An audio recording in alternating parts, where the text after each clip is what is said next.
नमस्कार भावानो. थंबनेल बघून विषय तर तुमच्या ध्यानात आलाच असेल.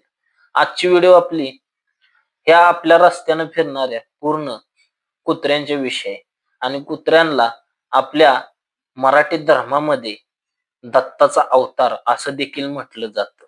मग त्या दत्ताच्या अवतारावर एवढं वाईट वागणूक का चालली हे मला कळत नाही.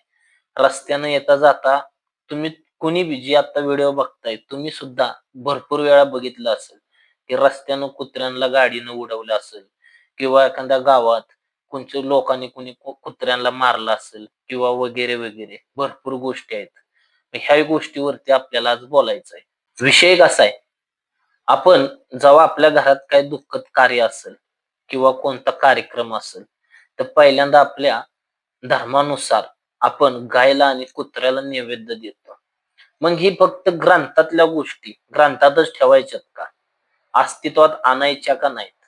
हे देखील लोकांना कळलं पाहिजे. कारण तुम्ही बघत असाल की पूर्ण जगात चाललंय काय नक्की? गाडी चालवताना जर आपण 5 मिनिटं उशिरानं पोहोचलो, तर काय वाईट घडतंय का?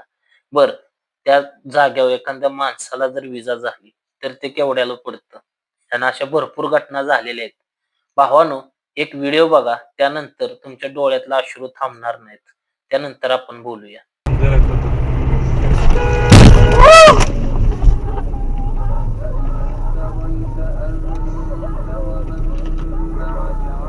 भावानो, व्हिडिओ बघून किती मोठा धक्का बसला खरं सांगा. मग ह्या अशा गोष्टी जर ती गाडी थोडीशी स्लो असती आणि ते कुत्रं मी म्हणतो त्याची चुकी होती, अचानक कुत्रं ते आलं.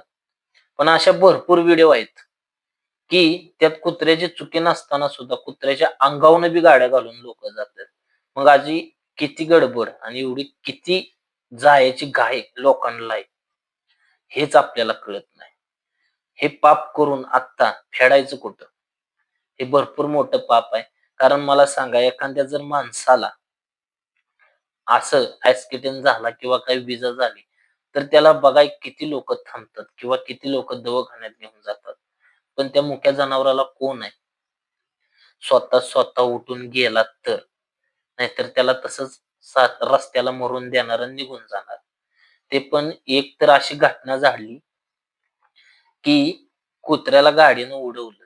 त्यानंतर पलीकडनं दुसरी एक गाडी आली आणि ती कुत्रं त्याला उठा येत नव्हतं.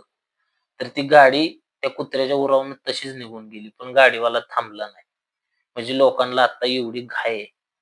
मग आपल्या गडबडीच्या मुळं एखाद्या मुक्या प्राण्याचा जीव जातो. ही खूप अत्यंत वाईट गोष्ट आहे आणि हितच करायचे आणि हितच फेडायचे ह्या अशा गोष्टी आहेत ह्या.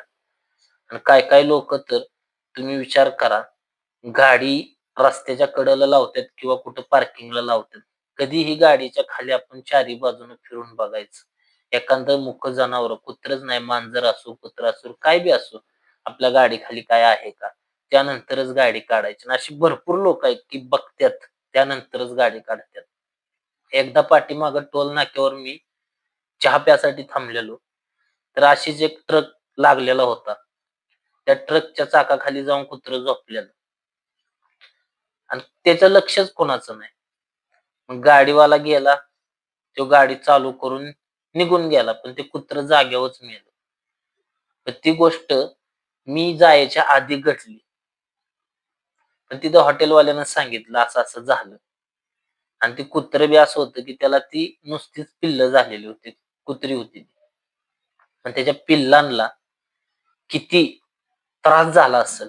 मग ती पिल्लं जगली का मेली हे सुद्धा माहित नाही. बरं, तो हॉटेलवाला बारके चहाची टपरीवाला होता. तो थोडीच एवढ्या 5-6 कुत्र्यांच्या पिल्लांना रोज दूध आणि हे घालू शकतोय. चांगला माणूस एखादा किंवा मनानं चांगला असला, त्याची तेवढी ऐपत असते, तर त्या माणसानं त्या पिल्लांना तेवढं केलं सुद्धा असतं. अशा गोष्टी होत्यात.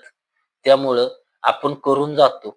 पण त्याच्या मागचा परिणाम आणि ते पाप त्या एका कुत्रीमुळं त्याची पिल्लं सुद्धा मेली असतील. मग ते पाप सुद्धा त्या ड्रायव्हरला लागलं असेल. झालं त्याच्याकडनं अचानक. पण आपण जर थोडंसं विचार केला, थोडं 2 मिनिटं वेळ दिला अशा गोष्टींना, तर अशा गोष्टी होणार नाहीत. आणि जे आता मी तुम्हाला व्हिडिओ दाखवले ह्या ड्रायव्हरची चुकी नव्हती. कुत्र्याची चुकी होती. पण ती गाडी जरा स्लो असती, टर्निंग पॉइंट होता तो, तर त्या कुत्र्याला काहीच झालं नसतं. गाडी थांबवता आली असती.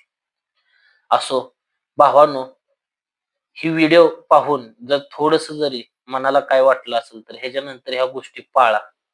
आणि व्हिडिओ जर आपली आवडली असेल, तर व्हिडिओला लाईक नक्की करा. चॅनलवरती आपल्या नवीन असला, तर चॅनलला सबस्क्राईब करायला मात्र विसरू नका. धन्यवाद.